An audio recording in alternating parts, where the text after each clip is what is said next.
All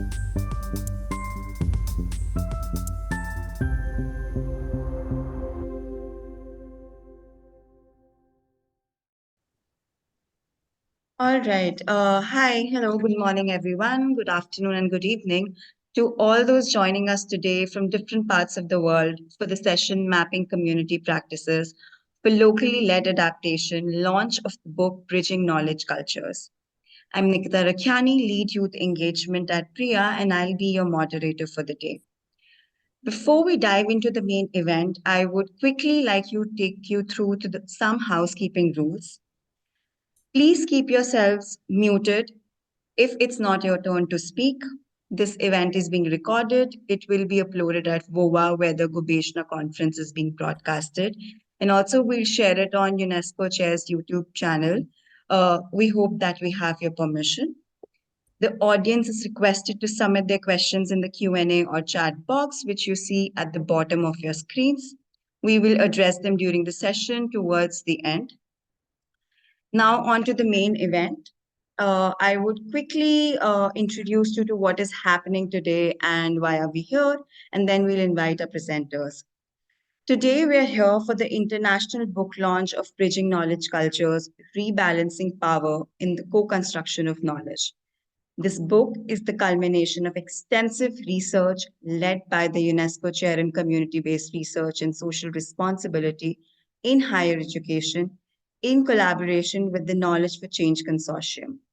The book has been edited by Dr. Walter, along with UNESCO co-chairs Dr. Rajesh Tandon and Professor Bud Hall. This book can be freely accessed online, and we will share the link in the chat box, and we hope you will download and enjoy reading it. Through thought-provoking case studies, insightful analysis, Bridging Knowledge Culture shed light on the challenges and opportunities of co-constructing knowledge across diverse cultural contexts. It emphasizes the importance of inclusive practices and mutual learning in fostering meaningful partnerships between academia and local communities. Furthermore, the book delves into the crucial role of local led adaptation, emphasizing community led solutions and practices of urban resilience and sustainability. It provides a comprehensive exploration of how these grassroots initiatives contribute to addressing pressing global issues such as climate change, climate crisis, and the challenges arising from growing urbanization, particularly those faced by cities, aligning closely with the Sustainable Development Goals agenda. Joining us today are esteemed editors, authors, and partners who've played an integral role in shaping the narratives within these pages. So, without further ado, let's just delve into the enlightening journey together as we celebrate the launch of Bridging Knowledge Cultures. Firstly, I would like to invite Dr. Rajesh Tandon, one of the editors, to give an overview of the book and the vision that culminated in the final product. Dr. Rajesh Tandon is an internationally acclaimed leader and practitioner of participatory research and development. He is founder president of Participatory Research in Asia, PRIA, a global center for participatory research and training. He is also co-chair of the UNESCO Chair in Community-Based Research and Social Responsibility in Higher Education since 2012. The UNESCO Chair grows out of and supports UNESCO's global lead to play a key role in assisting countries to build knowledge societies. Dr. Tandon also heads the Forum for Indian Development Cooperation as its chairperson. He is chairperson of the committee to carry out appraisal of the UGC scheme under Unnat Bharat Abhiyan and member of expert group for development of educational framework for global citizenship in higher education institution constituted by the University Grants Commission. Thank you so much, Dr. Tandon. The floor is yours. Namaskar. Thank you, Nikita. Thank you, colleagues. First of all, I want to acknowledge, pay my homage, and remember the salutary contribution of Professor Salimul Haq, who is no longer with us. Not only that, he has provided leadership to ICAD and instrumental in catalyzing Gobeshona as a global platform, but he also championed the cause of community-led adaptation and resilience, and most importantly, fought the battle to have a loss and damage fund in last COP. We miss him today, but his inspiration, his ideals, and his commitment continue to inspire us. May God bless us all to carry forward Professor Huck's legacy. I want to share with you what are we learning about community-led adaptation and how to do research on community-led adaptation drawn from the practices and insights gained from this book that Nikita mentioned. If you move the slide, the discourse on community-led adaptation and resilience was championed by leaders like Professor Salimul Haq, my dear colleague Sheila Patel, and many others around the world. What did it mean? What did community-led adaptation actually mean? It meant that community action to deal with, respond to, and anticipate ecological changes. So I have coined a phrase, eco-locally contextual. Community-led adaptation is ecologically, locally contextual. A fisher folk community on eastern coast of Surabaya in Indonesia responds to the ecologically local impacts of climate change differently than those who are in Bay of Bengal, in Bangladesh or India, because the context varies. So any attempt to understand community-led adaptation must be situated within a ecologically, locally contextual understanding. Global theories will not help. Community-led adaptation is responsive and many a times anticipative of challenges that they face, which are existential. Existential meaning today, tomorrow, not 5 years from now. And therefore, their responses to these existential challenges are based on the ideas, anchored in ideas which are harvested from, systematized from everyday lived experiences. So the community-led adaptation, therefore, values lived experience as a source of knowledge and makes it relevant to their context. And adaptation is not merely understanding what to do, but also to take actions. First, to choose appropriate action, and then to act on it, implement those actions. In community-led adaptation, the choice of individual action and community action are harmonized because the lived experience may vary across households, though contextualized within the main eco-local context. So it is important to view community-led adaptation from the lived experience of households and communities in that specific context. Second slide, please. Now, therefore, those of us who are researching community-led initiatives community-led adaptation, community-led resilience initiatives. How do we research that? How do we systematize that? Which knowledge platform we use? You may wonder, am I referring to a digital platform? No, no, no. I am referring to a theoretical platform. Those of us who have gone to academic education, people like me and several of you, we are socialized in an academic knowledge culture. We adapt to it, we learn from it, and we believe that that is a universal knowledge culture, that is a universal way of producing new knowledge. But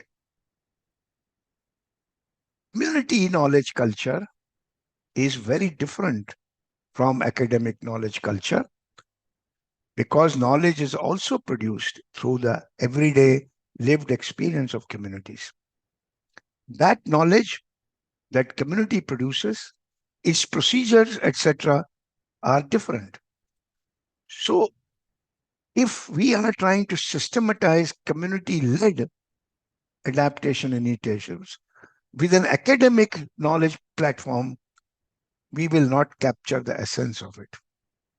We will end up picking up some visible and prominent indicators, missing the spiritual, cultural roots on which such initiatives are taken. So, in community knowledge culture, local rituals, ceremonies, local language, data sources are very important.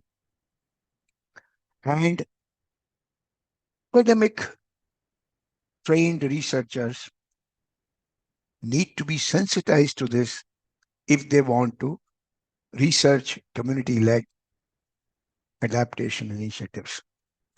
Likewise, dissemination of conclusions, findings we call in research in academia, the communities call it insights and lessons for action. They are also disseminated across households and other members of the community in locally relevant socio-ecologies. What do I mean by socio-ecologies? A combination of ecological context and social community network, which varies. All fisher folks on coastal regions of South Asia and Southeast Asia don't have the same social ecology. They vary. The ecological context varies, even though they live on the seashores and have lived for centuries, but they also have different community networks and different social dimensions of their communities. So, this implies that standard dissemination of research findings that academics are taught through papers, books, PPTs, and conference dissemination, etc., that will not work from the point of view of community led initiatives for adaptation and resilience. Next slide. Now, this book that we are launching today, this book undertook 10 case studies from Colombia to Indonesia, India, Uganda, Tanzania, South Africa, Canada. And in doing this systematization, these are some of the interesting differences that we encountered. Community knowledge culture and academic knowledge culture vary. Academics produce knowledge as a part of their profession. It is their business to produce knowledge. They get paid for it. Community produces knowledge to support the business of life, how to improve their life, how to address life challenges. Academic knowledge is intended to be conceptual and theoretical and having universal applications. We theorize universal truths in academia, but community knowledge is always pragmatic and normative. Pragmatic meaning solving existing challenges of life, and normative meaning they have a worldview of what is better way of solving the problem. Is not only method of pragmatic solution, but also aspirationally normative. Of course, knowledge production in academia, we are all taught survey and lab and FGD and all this interview, etc., etc. But knowledge is curated in everyday practices in community. They don't make a special effort to go and seek knowledge. They reflect on their experience individually, collectively, communitarianly in order to draw conclusions for action. And therefore, validation of community knowledge is through consensus and cooperation. However, validation of professional academic knowledge is through competition. Reviewers are invited. The entire academic knowledge production training is based on objectivity and distancing, a pretense of being aloof from the subject matter under study and maintaining distance. Quite the reverse for community knowledge. It is embedded in emotions, in lived experiences, creating those emotions, and it has links to spirituality. Spirituality in the sense of a normative being in a better world. And much of academic knowledge has unfortunately been used through instrumental rationality, what I call instrumental rationality, to control nature as well as people. But community knowledge maintains an emotional connectivity to ecology and nature and does not attempt to control them, but to understand and live with them. Now, you will find in the book, the link of which has been sent, many case studies, 10 case studies. You will hear a couple of them today, and you will understand how this academic knowledge culture is different from community knowledge culture. And therefore, how do we learn to use community knowledge culture frameworks, approaches to systematize community led adaptation and resilience initiatives? Next slide, please. I want to also bring to your attention what has been a very significant declaration by UNESCO recommendations on open science. This has been unanimously approved and signed on by all member states, including India, Bangladesh, Indonesia, Tanzania, everywhere. In November 2021, you can download it on this link. Now, typically, when we think of open science, we only think about open data or open infrastructure. But there are two other important messages in this universal framework of open science. First is that open science means openness to publics. Not just scientific knowledge is shared in public domain, but also engagement with societal actors produces science questions.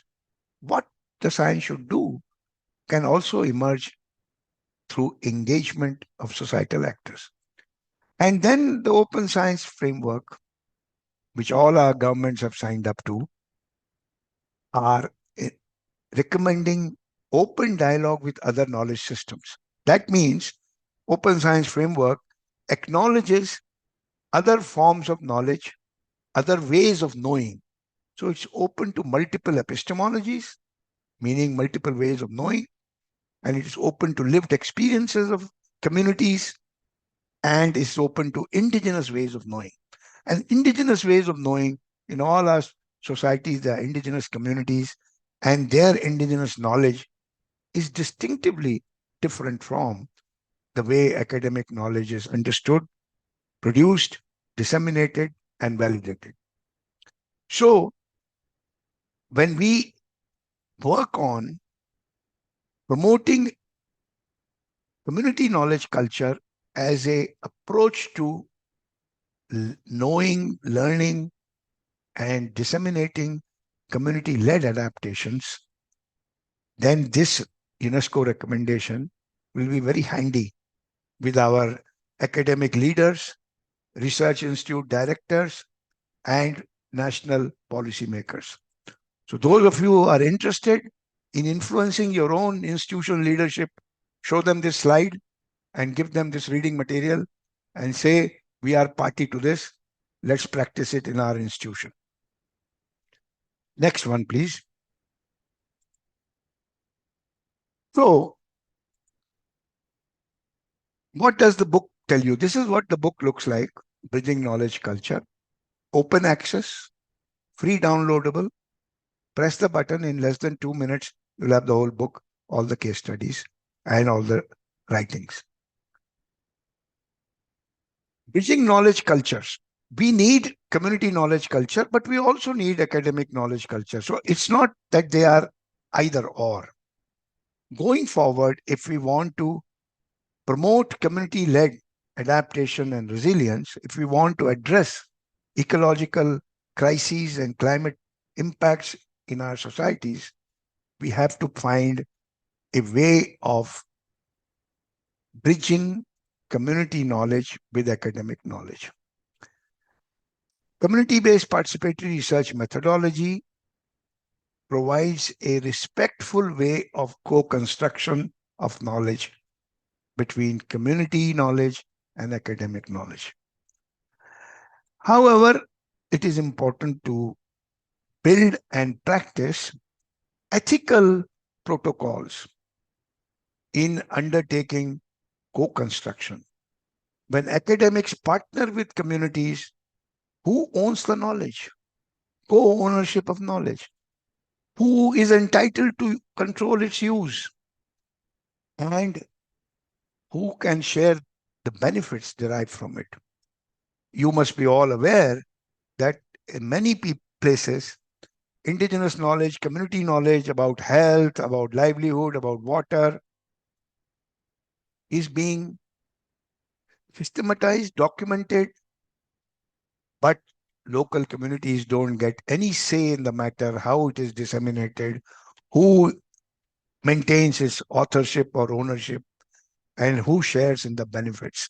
So a more ethical, rigorously ethical, and accountable ethical protocols and practices have to be developed in all our countries, especially in Global South.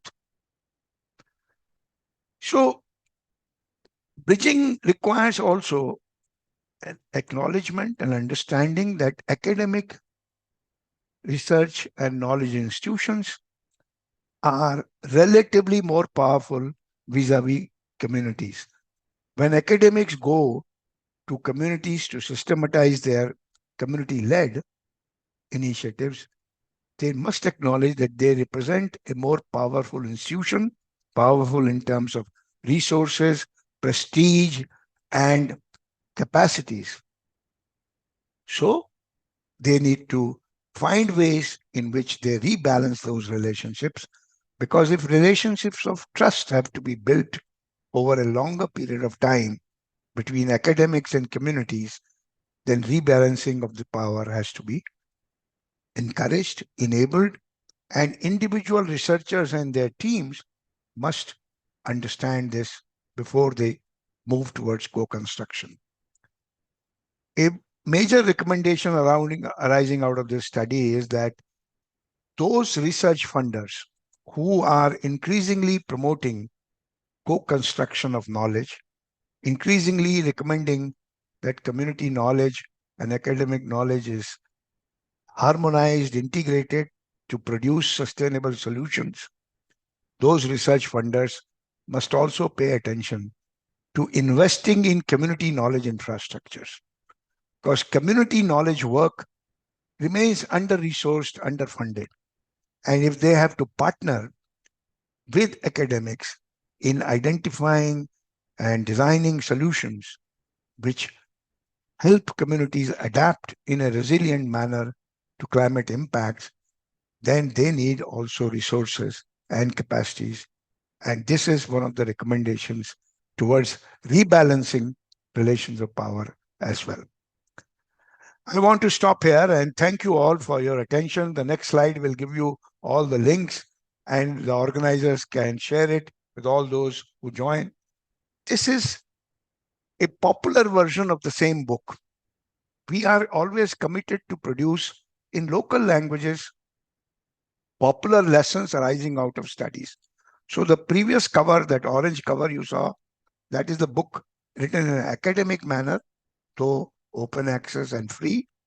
This is produced in a popular language.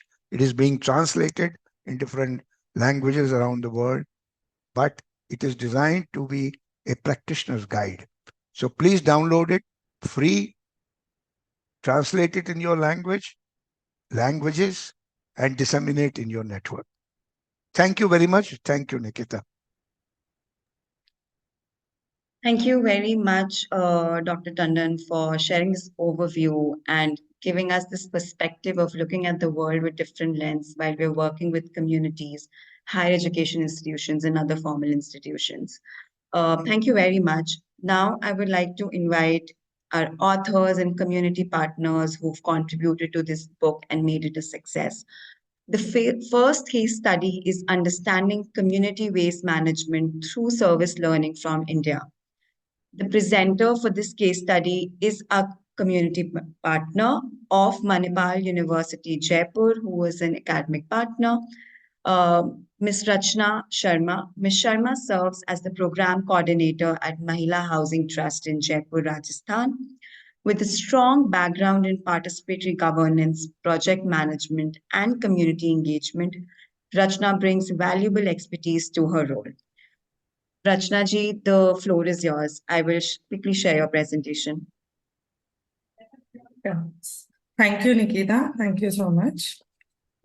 Very good morning, everyone. First of all, thank you. Hello. Yeah. First of all, thank you giving me this opportunity. And I would like to do this presentation in Hindi language as I am more comfortable in it. So, next slide, please. Mahila Housing Trust, we can say, is an urban-centric organization. And mostly we work with the urban areas, especially with the urban poor women who work in informal sectors and lives in urban areas. This is why this is idea. Then Mahila Housing Trust क्यों urban areas में ही हम काम करते हैं. So ज्यादातर ऐसा होता था कि जब हम बात करते हैं विकास की, जब हम बात करते हैं तो लोग बोलते थे कि विकास की जरूरत सिर्फ गांव में होती है और गांव में ही विकास होना चाहिए, लेकिन शहर की बात कोई नहीं करता था. लेकिन अगर हम ये यहाँ पर ये स्टैटिक्स देखते हैं जो कि आपके सामने है, तो 2020 में जो इंडिया का पॉपुलेशन 35% अर्बनाइज था, वो 2030 तक 45% अर्बनाइज हो जाएगा. साथ ही 310 जो सिटीज अभी इंडिया में थी 2020 तक, वो 2030 तक 500 हो जाने वाली है. दैट्स मीन अराउंड 190 सिटीज और ज्यादा बढ़ने वाले हैं. सेम जो पॉपुलेशन 377 मिलियन पॉपुलेशन जो शहरों में 2020 तक थी, वो 2030 तक 6 मिलियन हो जाने वाली है। दैट्स मीन अराउंड 50% पॉपुलेशन होगी जो शहरों से या छोटे गांव से या छोटे शहरों से बड़े सिटीज में माइग्रेट करने वाली है। और क्योंकि ये पॉपुलेशन शहरों से या गांव से बड़े शहरों में जाती है, तो इनको वहां पर जो दर्जा दिया जाता है, बिकॉज उनके पास कोई लाइवलीहुड नहीं होता है, कोई रहने को जगह नहीं होती है, तो वो इनफॉर्मल सेक्टर्स में ही काम करते हैं, और जो स्लम एरियाज होते हैं मोस्टली वहीं पर ही वो रहते हैं। इसलिए वहां पर इनको ना बेसिक सर्विसेज प्रोवाइड होती हैं और ना ही और कोई बेनिफिट इनको प्रोवाइड होते हैं। और लेकिन अगर हम आंकड़े देखते हैं तो यही जो इनफॉर्मल सेक्टर की जो पॉपुलेशन है वो 50% तक कंट्रीब्यूट करती है इंडिया के जीडीपी में। Next slide please. I will just quickly take everyone through what Rachna ji just shared. I think it's already on the screen very clear. She was talking about how urbanization is taking place within the city. The stats are on your screen. And then she was talking about how informal sector is being impacted, how it's preventing them from accessing basic services, despite the fact they contribute so much to the India's GDP. I will quickly take you through the next slide.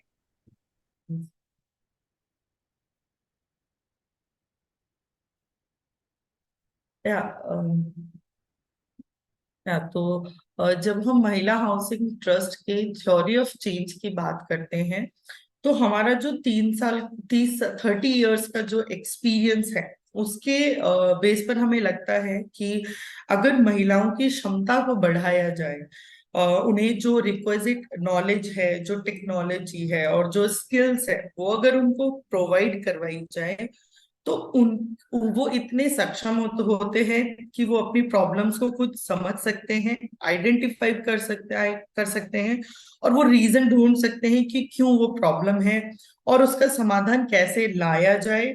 वो ये सारे पहलू पे खुद काम कर सकती हैं। तो यहाँ पर हमें लगता है कि हमारा काम होता है कि कैसे उनकी नॉलेज को बढ़ाना चाहिए, उनकी क्षमता को बढ़ाना चाहिए। और एमएसटी मोस्टली इसी थ्योरी ऑफ चेंज पर काम करती है। Next slide.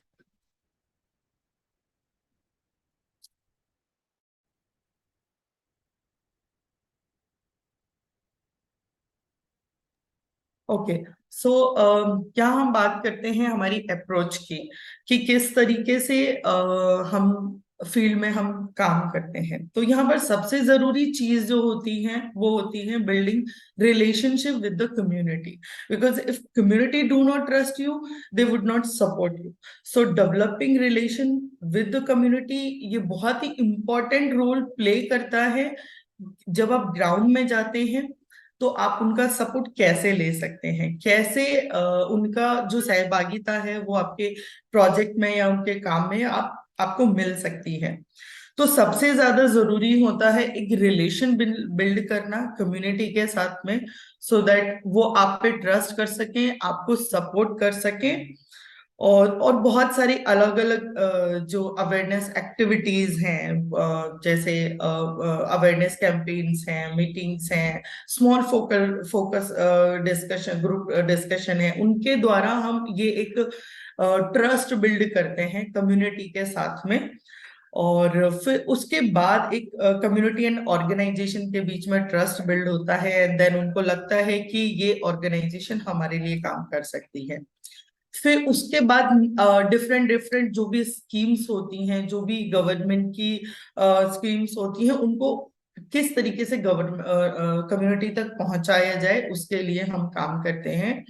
और कई बार government fund and sometime private fund भी मोबिलाइज हम करते हैं, सो दैट जो इश्यूज उनके एरियाज में हैं उन पे उनको एड्रेस किया जा सके।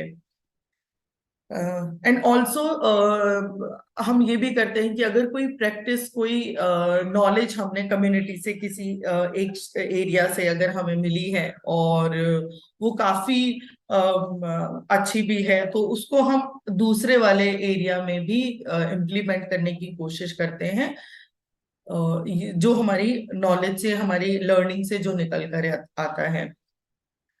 Next slide. For people who are comfortable more in English language, everything is written on the slide.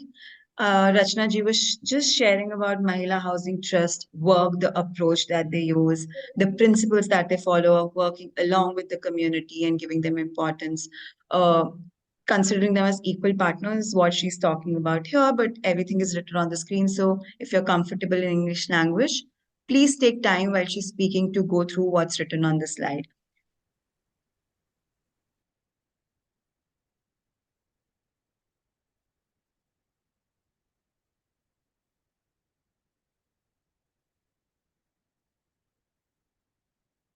या सो यहाँ हम बात करते हैं कि कम्युनिटी के साथ एंगेजमेंट हम किस तरीके से करते हैं।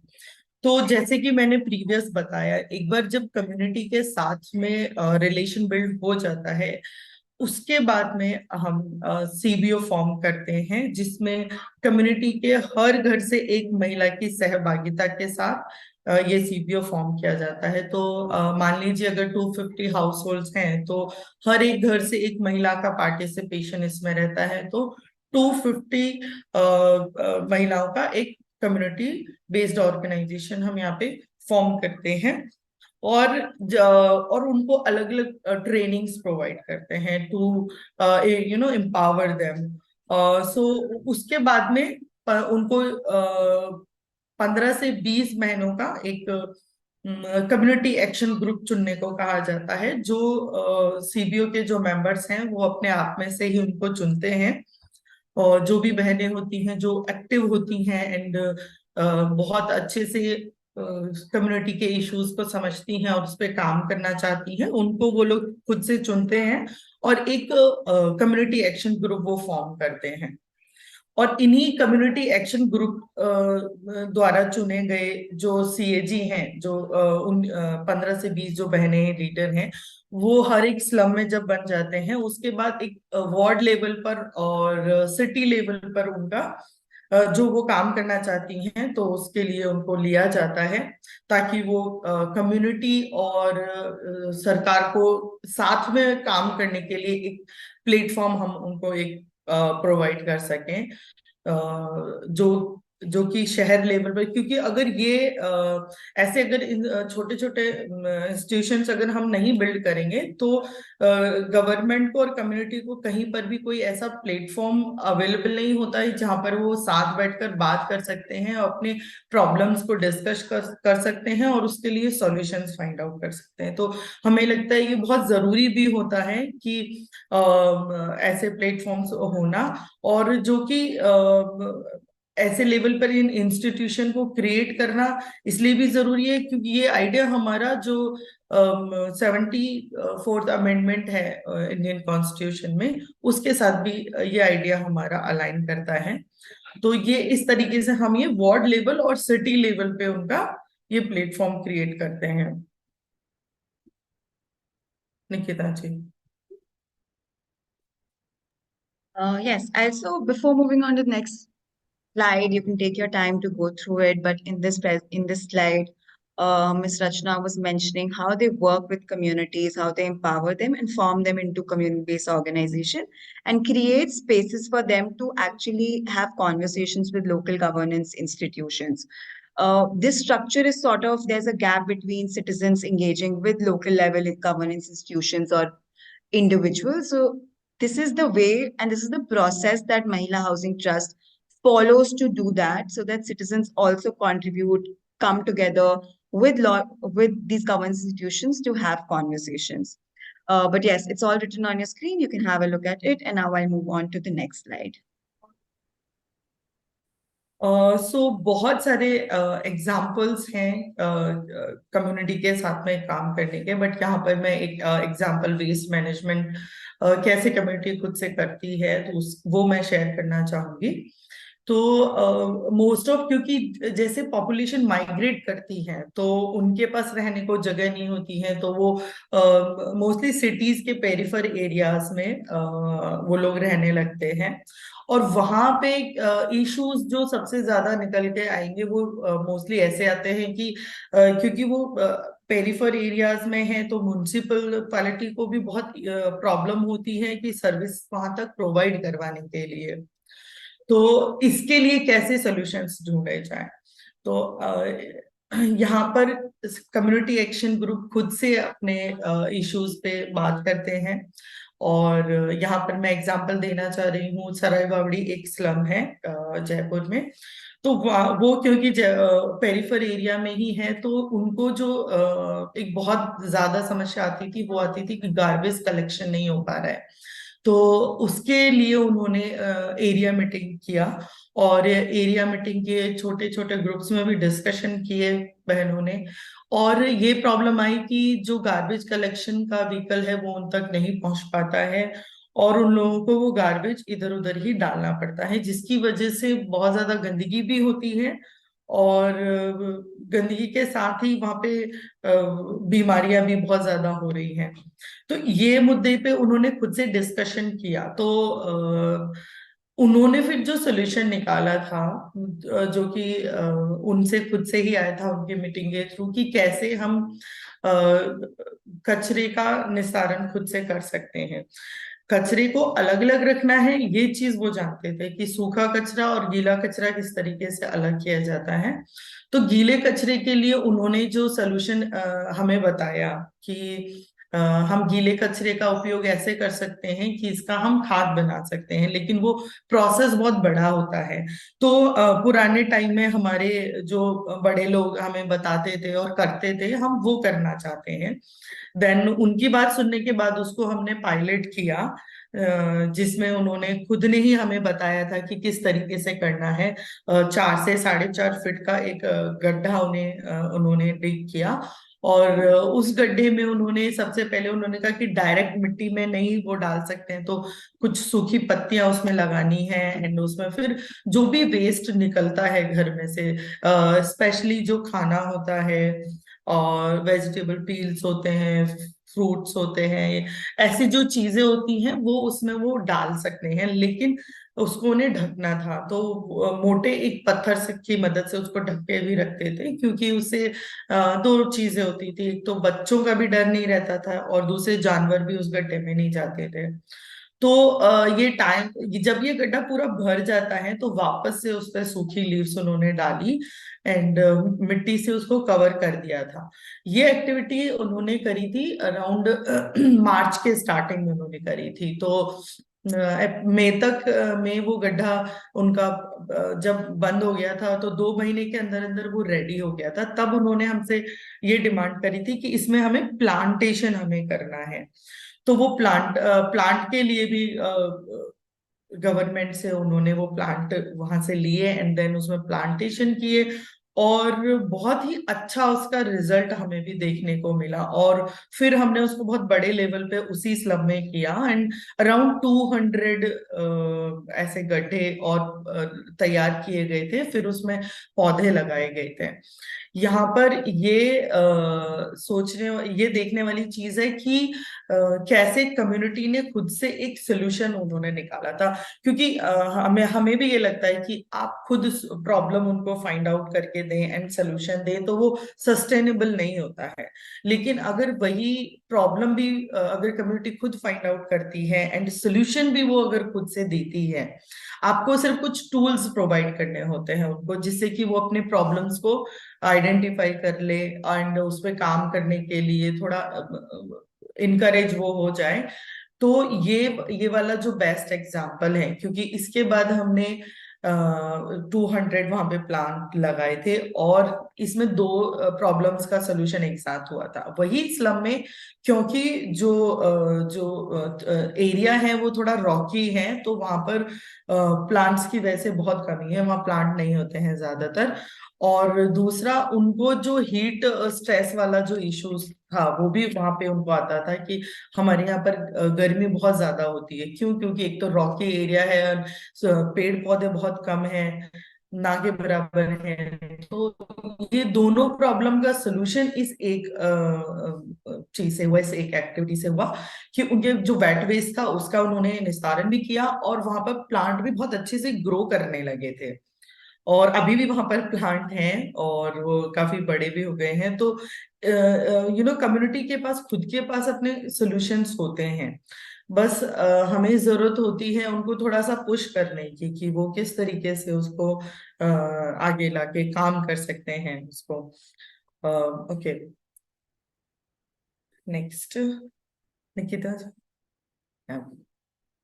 एंड जो सराय बावड़ी से हमने एक्सपीरियंस लिया था कि उन्होंने किस तरीके से बहुत अच्छे से ये वो काम कर दिया था, तो ये वाला हम एग्जाम्पल हमने सांझरिया गांव है वहां पर हमने इसको रिप्लिकेट किया था।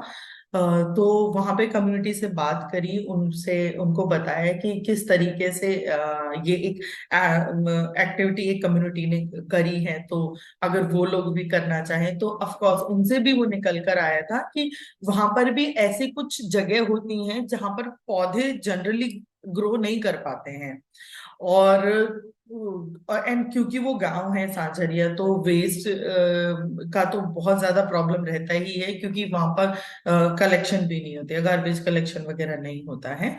तो इस एक्टिविटी को उन्होंने समझा और उन्होंने उसी टाइम उन्होंने कहा था कि हमें ये करनी है। आप जस्ट वो प्रोसेस जो भी उन्होंने किया था वो आप हमें समझाएं। तो वो प्रोसेस उनको समझाया गया एंड उन्होंने ये वहां पर भी ये चीज करी और बहुत सक्सेसफुल ये आइडिया रहा था। तो आप समझ सकते हैं कि कम्युनिटी के पास खुद के आइडियाज होते हैं। अगर अच्छे से कम्युनिटी एंगेजमेंट किया जाए तो आप वो जो नॉलेज है वो आप हार्वेस्ट कर सकते हैं, उसको कहीं रिप्लिकेट भी कर सकते हैं। अ, yes। ये कुछ पिक्चर्स हैं, जैसे कि स्लम डेवलपमेंट प्लान है। हर एक स्लम के लिए एक डेवलपमेंट प्लान वो लोग बनाते हैं। ये एक जस्ट टूल होता है जिससे कि वो अपनी प्रॉब्लम्स को खुद एड्रेस कर पाए और उस पे वो एक्शन प्लान बना पाए। और ये टूल्स के थ्रू वो अपने वार्ड के काउंसलर्स को भी इसमें शामिल रखते हैं और उनके साथ मिलकर अपने लिए एक स्लम डेवलपमेंट योजना बनाते हैं एंड उस पे काम करते हैं। सो हमारी लर्निंग भी यही रही थी कि नॉलेज होती है कम्युनिटी के पास में और बस आपको जरूरत होती है थोड़ा उनको पुश करने की और उसको रिप्लिकेट भी आप कर सकते हैं। ये हमारी नॉलेज रही है उनके साथ काम करने पे। Thank you, Rachna ji. So, in thank this you. slide, Rachna ji has shared some photographs where communities are being involved in developing a slum development plan. During this conversation, and while they're developing these plans, they talk about the issues that the community is facing. They make plans of addressing those issues, and this tool also helps them in engaging with local what governance counts. institutions and individuals like ward councils. So it also acts like a evidence for them to show and have a discussion around that. So thank you very much, Rachna ji. I'll just thank stop you. sharing the screen. Yes, thank you for sharing and just taking us through the process of how actually the local-led adaptation process takes place, how we can strengthen this process, how communities can be involved. Because often, even when we talk about climate change and these issues, these conversations take place in closed rooms. And the role of community and what is happening on ground and how is community actually dealing with it on everyday basis and coming out with solution is sort of missing, and we're not having those conversations. So thank you very much for highlighting this and bringing this forward. Now I would like to invite Dr. Ahmed Kipacha to talk about his chapter, Developing an Understanding of Traditional Maasai Water Practices and Technology. Dr. Ahmed Kipacha works as a senior lecturer, School of Business Studies and Humanities at Nelson Mandela African Institution of Science and Technology, Arusha, Tanzania. He is engaged in multidisciplinary scholarship on folklore, philosophy, and indigenous African languages in the context of digital era. He is the member of Nire Knowledge for Change Hub in Arusha, Tanzania. Before he starts, I would also request you to please put in your reflections, your questions in the chat or in the Q&A box to make this webinar more of a cross-learning and cross-sharing platform rather than a one-way sharing. So please use the Q&A box and chat box to put in your thoughts, reflections, questions, and any ideas that you have. Thank you very much. Dr. Ahmed, the floor is yours.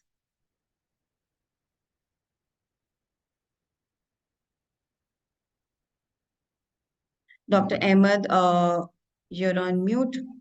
Yes. Okay. Let me share my screen first. Yes. I've also sent you the slides. So in case there is a power cut here, then you'll be able to intervene. Let me try to share with you Sure. my presentation.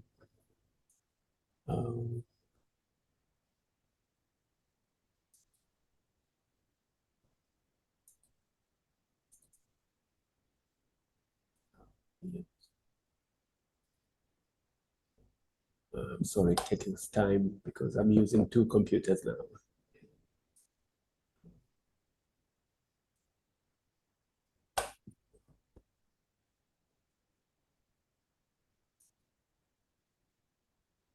I can share the slides for you if you would like that, if it's easier for you to.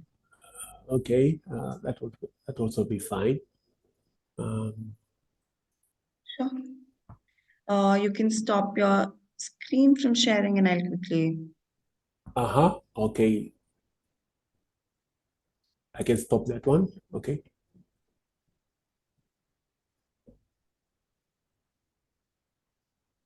Okay.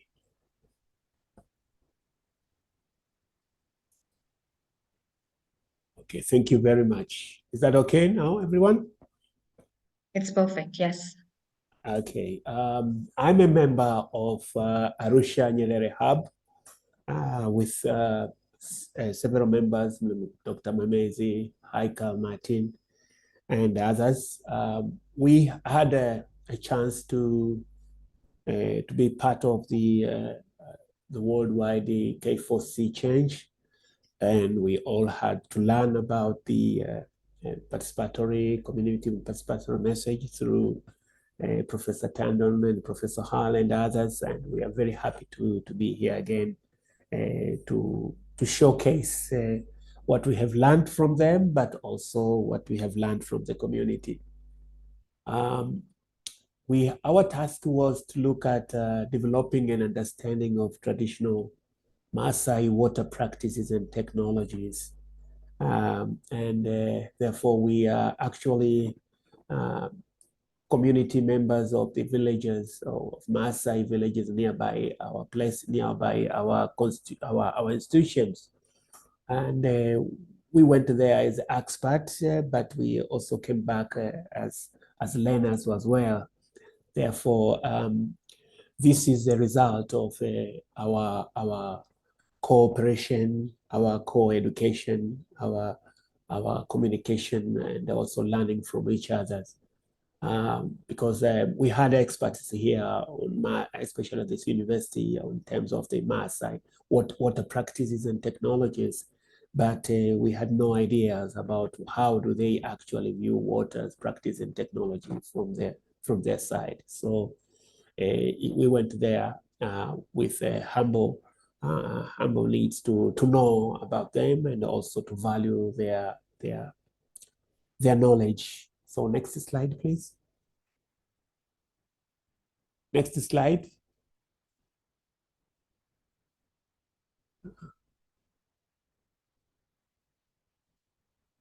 Right.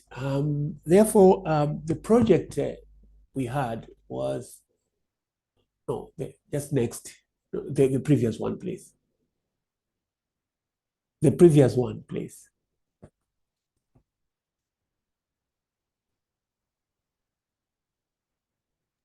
Hello, So hello, Nikita. Can you? you want to Yes, have it? yes, Okay. yes. No, the first one, yeah, the second one. This is the second slide. This is the Yes, first. You want me to yes. go This is, this yeah, slide? that is the one. Yeah, that's Okay. the one. That's the one. That's the one. Yes. Okay. No, we can go to the second one, please. Yes. Is this fine? Yes. That's fine. That's fine. That's fine. Okay. As you can see, we can summarize the whole exercise or our case study into four major areas: that project objective, what is who are involved, and method employed, as well as the lesson learned. So we can even present this case study as a lesson learned type of dissemination style, if we had one. But the thing that we had was to gain knowledge of the Maasai traditional technology of water management, on how traditional knowledge, especially about furrow maintenance, water distribution, and irrigation management, was acquired, retained, and transferred. So this was our basis of our search or our project. And we had two teams. We had a team from the Nyerere Knowledge Hub, or that means experts, academicians, and we had Maasai village leaders nearby our institutions. So we went there to their village, and we actually involved them as participants, as well as researchers. Methods that have been employed, we had a number of methods. Not some of them are common method, some of them are not common method. But as we have learned from our skills on community based, we also put to use photographing taking, because it was not used to, we are not used to that, but we applied that, recording of voice and direct observation. Also, we had a group discussion, and we called interview, which is mostly not a structured interview, but mostly unstructured interview. And we meet them at the village committee meeting. And we had our meeting at the place where the water intermage, or where the water actually, the canals is. So we actually use that method. And what we have learned, first of all, we have learned that the villagers themselves have realized that their knowledge is valued, and that having not formal knowledge did not make them illiterate. And this was very clear, and it is something that we need to emphasize to let them know their value, to let them know their ability or their contribution, and that for not having a formal education, it's not a license that they cannot contribute anything. If we don't uncover from them that they have this value, they will keep their knowledge, and this is not healthy for knowledge bridging. Secondly, we learned that they regard themselves as water stewards. This is, and it's not something which is found within the government line, or within the ministerial level. At ministerial level, they don't actually value the villagers as water stewards. For them, the canal is not just water. It is water for the present and future generation, and ownership of the canal is communal. So if someone actually does something on the canal, is actually punished by the community. Everybody is a watch, is someone who's actually taking care of the canal. So this is something which actually has kept this canal for years and years preserved. It has been preserved, and it is maintained by everyone. And There is no payment that is being given for people to maintain it. So it's free. They're doing it because it's their own, it's part of their own life. You can tamper with anything within that village, but not the canal. And another interesting thing, the canal is the lifeblood, it's the lifeline of the cows, the cattle. For them, the cattle is number one, then followed by, that means pastoralist is number one. Then agriculture is a secondary. It's not a primary undertaking. So they kept this canal free for animals. Then the next is for if there is abundance of water, then they can be used for irrigation, for other uses. And another interesting thing that we have learned that the culture of water canal management is inheritable.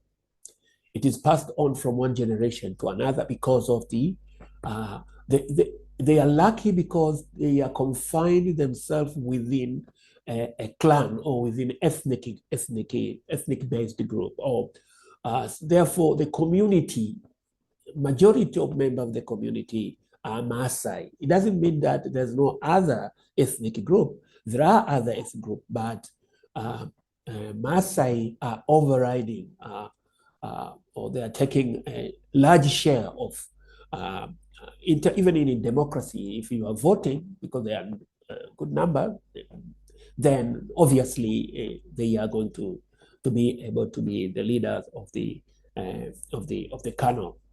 And the other thing is that we have learned that the Maasai culture is predominantly patriarchal and follow age-set systems. And this has actually given us a lot of challenges and something which we have learned. In terms of the inclusivity of women, or especially in the meetings, in the leadership, this is something which has not been practiced, although they are considered as part of the community. Therefore, we learned that for sustainable university community partnership, the hub partners need to develop community-based curricula that has large proportion of hands-on activities. So this is something that we have learned. Of course, we have learned other issues, but the most important thing is this one, having a large portion of hands-on activities. Next slide, please.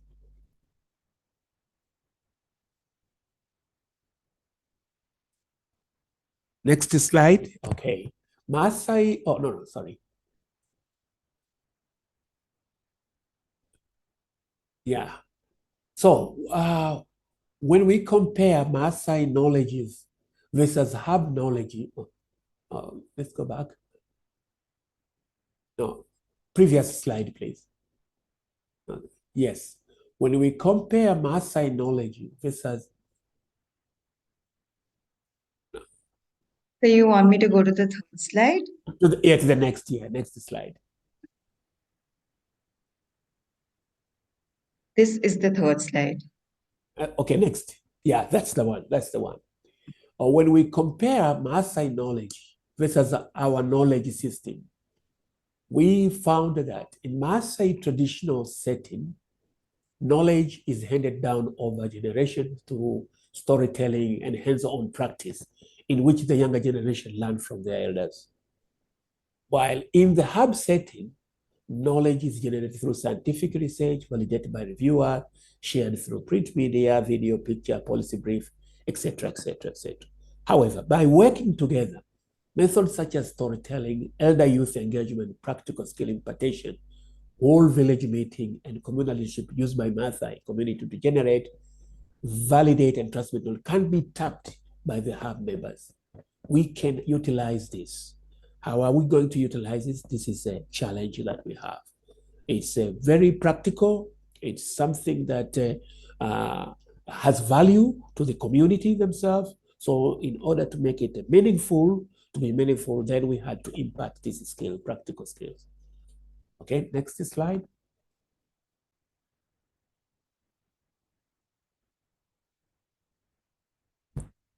Next slide, okay. But we found a number of challenges. The hub members face difficulties relating to organizational change.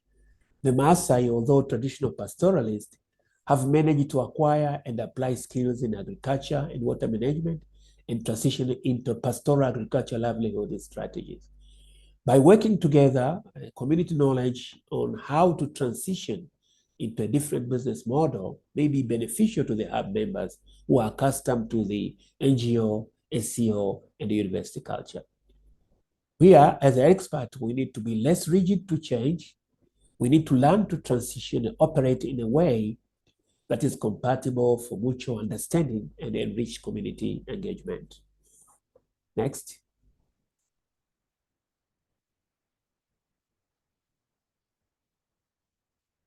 What are prospects?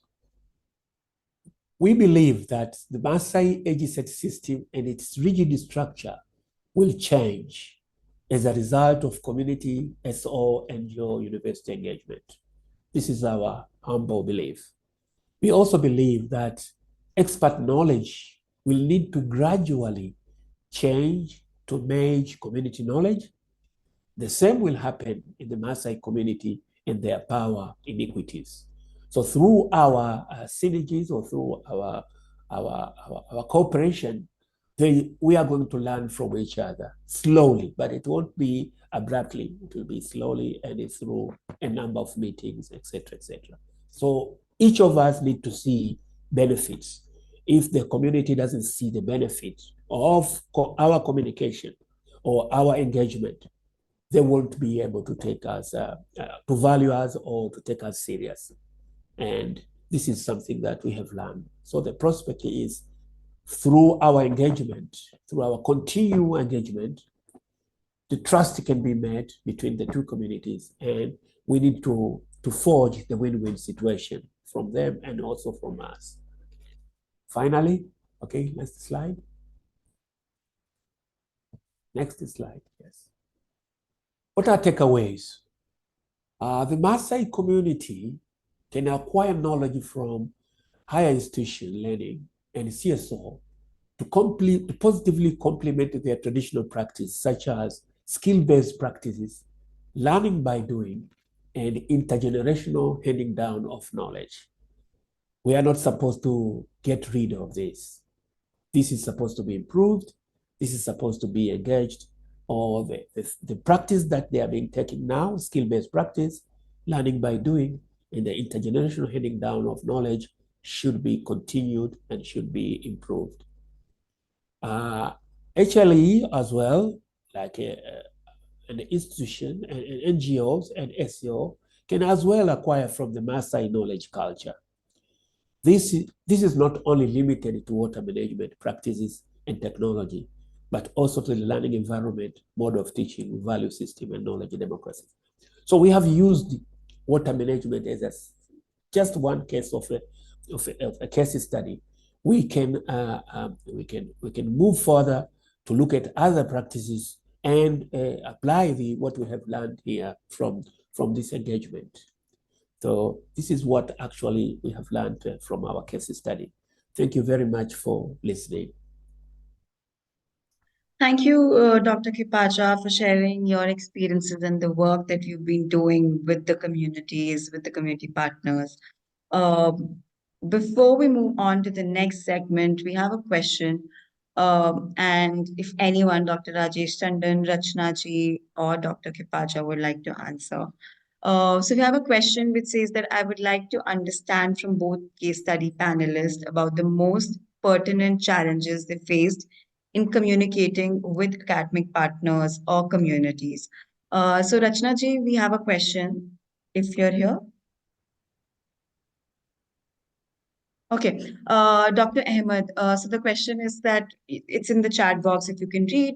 What were the pertinent challenges that you faced while you were working with communities or the academic partners?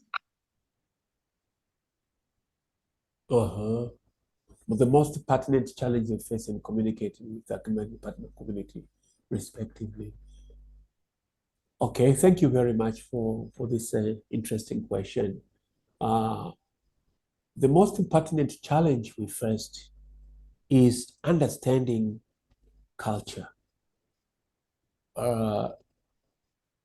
Academic culture vis-a-vis traditional or ethnic culture is too incompatible to some extent. We had to learn from them. We had, first of all, to make sure that they trust us.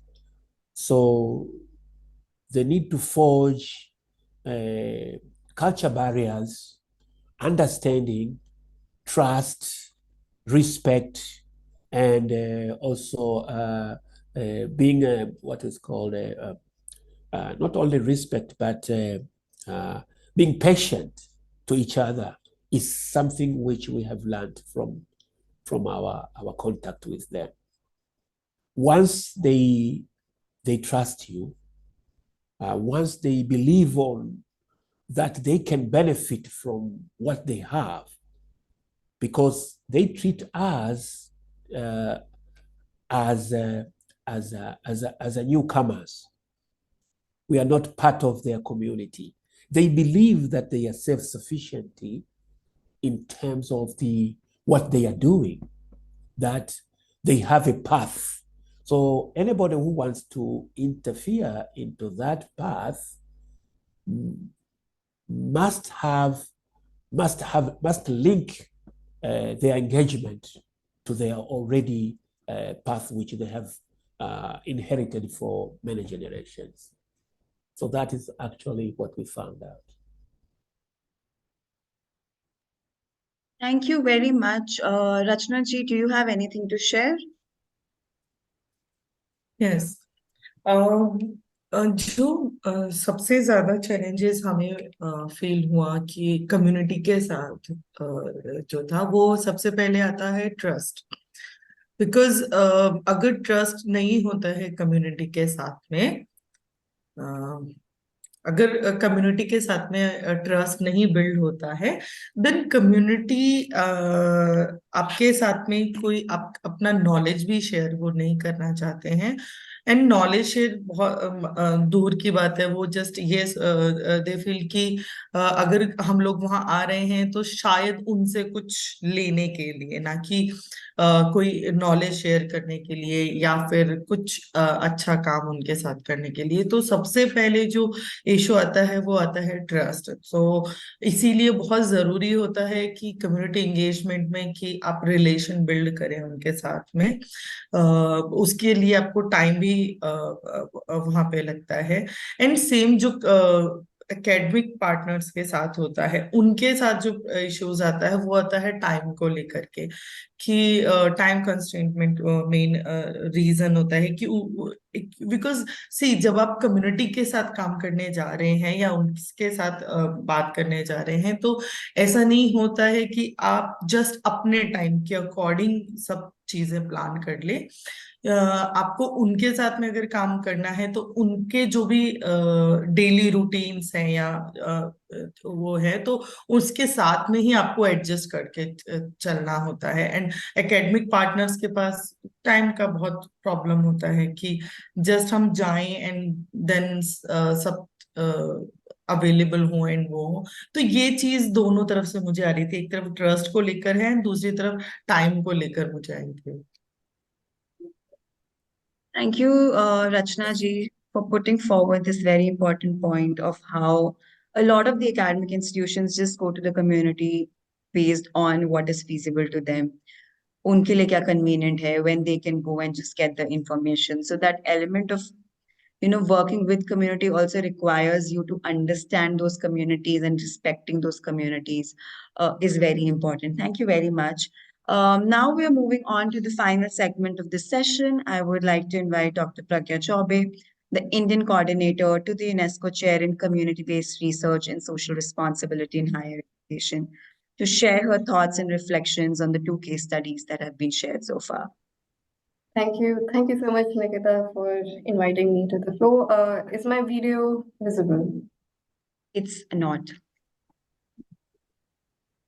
Okay. Okay, maybe then I will speak like this, because what I'm going to say, I guess, that has more value to add. So thank you to both the panelists and to Dr. Tandon for their insights. It was a very learning experience, and I'm sure it was for all of us. And I have to admit that this is such a pertinent question that we are actually addressing today. We have been thinking about climate change. When we think about combating climate change, we are thinking about what we are going to do at the global scale and the policy. But we often forget that it is the vulnerable communities who are actually the recipient of the outcomes of climate change, who actually have more to lose. And it is them, it is their knowledge, it is their resilience that we should be building upon. Like it is a crucial part of the entire ecosystem. So communities around the world have long relied on traditional knowledge passed down through generations to navigate their environments sustainably. And this wisdom is often rooted in a deep understanding of local ecosystems, weather patterns, natural resources, offers invaluable insights into how we can adapt to and mitigate the impact of climate change. And this is something that we should be building upon. Like when we are talking, as Dr. Tandon was saying, that yes, academic knowledge is all about generalization. But at the same time, when we are thinking in terms of climate change, we have to also, look into these very granular data, at very granular scale, like what is happening. And incorporating traditional knowledge into our climate change mitigation and adaptation strategies would not only enhance their effectiveness, but also foster a sense of cultural preservation and respect for indigenous ways of life. As Dr. Kipacha's case study very well, portrayed. So these insights provide us with innovative solutions which are ecologically sound and also socially and culturally relevant. And these indigenous communities have long practiced sustainable land management techniques, such as agroforestry, rotational grazing, things which promote biodiversity, soil health, carbon sequestration. And by integrating these practices into wider conservation efforts, I think we can enhance ecosystem resilience and mitigate the impacts of climate change at the level that we are discussing about. So I I mean, I have a one case study about when we are discussing about these different knowledge cultures, the academic and what is happening at the local one. This is a case. This is not in this book, but it's something that I learned while I was working in the UK. One of my colleagues, she did a case study in northeast of India on jhum agriculture, shifting agriculture, where they burn a piece of forest, and that's where they do the agriculture. Once the crop season is off, then they will move on to the next piece of land, where they again do the burn up the forest, that piece, and do the agriculture. So in when we're talking about academic knowledge, academically a lot of people thought that it is a very wasteful process. It is ecologically very harmful to the biodiversity. And in fact, if we move on to the more generalized RED plus agricultural system, it would actually be a lot, it would be a lot more beneficial to the farmers over there. But when they actually went to study over there and they did all the scientific methods where they're, looking at carbon sequestering, they're looking at biodiversity, and they had like these multiple markers, biomarkers, and multiple things which they actually assessed, that's when they realized in that particular region, within that particular region, their traditional knowledge, their methods of doing agriculture were the best. It was not harming the environment, it was not harming the biodiversity, and in fact, into some extent, it was actually also increasing the land fertility, which is something that they had not thought before, because in their generalized system, in their generalized knowledge system, they felt, well, okay, burning forest could only mean harm. But in that particular ecosystem, it wasn't so. So the point being, it is essential to recognize that traditional knowledge is not static but evolves in response to changing environmental conditions and social dynamics. And what we are, what this book represents, or what these multiple case studies in this book represent, is basically this: that we, as Dr. Kipacha had also mentioned, that the expert knowledge that we are generating, at some point we need to expand the scope of it and see what is happening on ground. And those such efforts to incorporate traditional knowledge into climate change initiatives must be conducted, and they should be done in partnership with local communities, respecting their autonomy, perspectives, and cultural practices. So, in some ways, I think if we all go through this book, there would be a lot more that we can take from it. So, this is my bit. But it was very nice hearing all the case studies, and thank you so much. Thank you, Pragya, for coming here and sharing your thoughts. I think very, very interesting insights and lenses for us to look at the issue uh, from different perspectives. So thank you very much. Now, lastly, I would like to play a short video from Ms. Sheila Patel, who could not join us due to some unforeseen circumstances, to deliver her closing remarks. Sheila Patel is the founder director of the Society for Promotion of Area Resources Center called SPARK, an NGO that has been working since 1984 to support community organizations of the urban poor in their efforts to access secure housing and basic amenities and to seek their right to the society. She is widely recognized both nationally and internationally for bringing urgent attention to the issues of urban poverty, housing, and infrastructure onto the radar of governments, bilateral and international agencies, foundations, and other organizations. I'll just quickly share my screen for all of you to listen to her.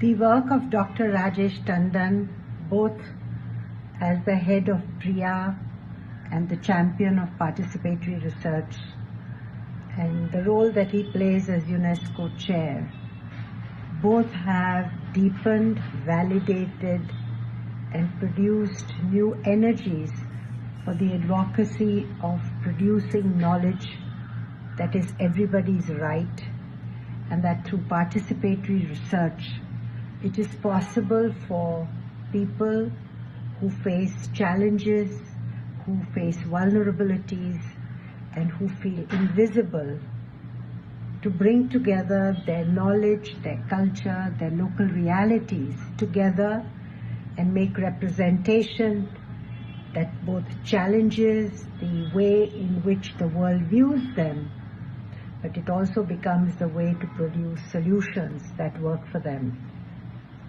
It's very important in this Gobeshona process for all of us to be very clear that there cannot be any locally led adaptation, let alone its financing, if large numbers of very poor communities and disenfranchised voices bring their local culture, their local knowledge, their local solutions to a table on which researchers, academics, politicians, bureaucrats, local and global, sit together to solve problems.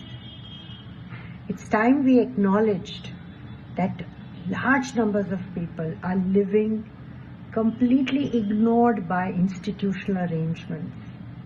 And this cannot go on in a just world in which climate change and development must work for all.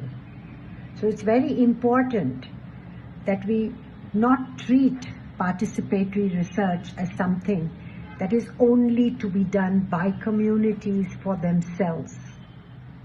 It's important that those of us who are committed to the pursuit of knowledge that works for all design a new architecture of designing, executing, and learning from each other, from the knowledge that we produce, that the insights that we have, and democratize the right to research.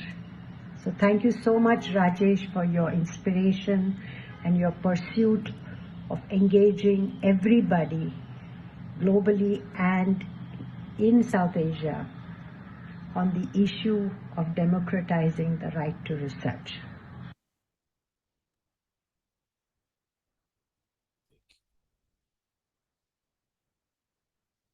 Now we'll just be closing, and as we're closing, I would like to thank all our panelists for joining us today, our academic partners at Key Fusi Hubs, and our community partners who made this book a reality. Our editors, Dr. Walter, Dr. Tandon, Dr. Budhall, for their vision and guidelines. And to the audience who stayed here, connected with us, had contributed to this discussion. And lastly, the Gobeshona team for giving us the space to have this conversation and look at locally led adaptations, the issues of climate and environment from this lens.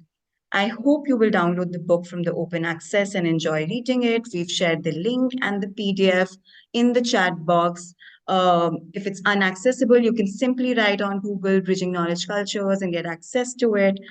A very good day. Thank you very much for joining us today. Good Thank afternoon. you, Nikita, for coordinating this. The session was very insightful, I think, and those were some really practical recommendations. And thank you, everyone, the panelists, for joining the session. Hopefully, we will upload this session on our YouTube channel soon, and we can share the link with you. Thank you. Have a Thank good day, you so everyone. much, Nikita. Thank you.